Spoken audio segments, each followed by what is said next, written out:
Hi, my name is Steven Sims. If you know me, you know this story. My partner, Meghann Walsh, was diagnosed with triple-negative breast cancer at the end of 2023.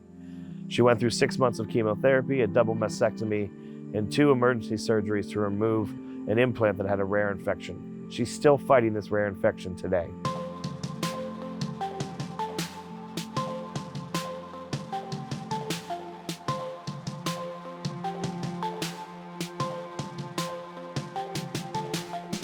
Meghann and I met just over 2 years ago. We immediately just fell head over heels for each other and started dating. Several months later, and by several, I mean 4, Meghann was diagnosed with triple-negative breast cancer. In January of 2024, she started her chemotherapy treatment, which lasted 6 months. In July of 2024, she had some time off before her double mastectomy, which happened in August. However, the entire month of July, Meghann was sick with what we think was Lyme disease.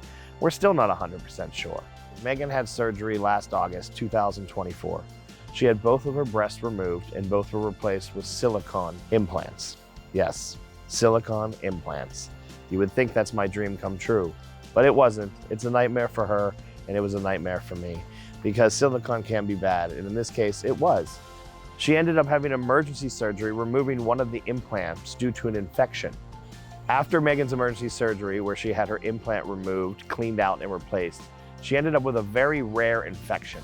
The infection is so rare that I actually have to put the name on the screen because I can't pronounce it. So Meghann gets this rare infection, okay? So they immediately have to remove the implant that is infected. And at that point, she has no breast. She had completely lost a breast in October of 2024. It was actually Halloween that this happened. In November of 2024, Meghann had to start IV medication at home. And this is IV antibiotics that me, Nurse Steve, the unregistered Nurse Steve, had to administrate from November through June.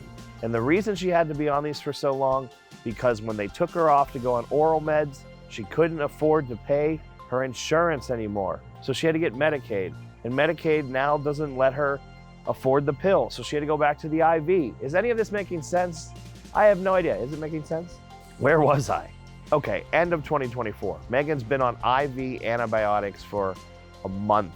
One every day, and then she had one every 3 days. So she had an IV bag attached to her PICC line every day for 7 days a week for like 8 months, and then had this thing they called the grenade, which looked like a grenade, which went on Monday, Wednesday, Friday. Listen, if you had cancer or any sort, you know what a PICC line is. If you've had surgery, you know what a PICC line is.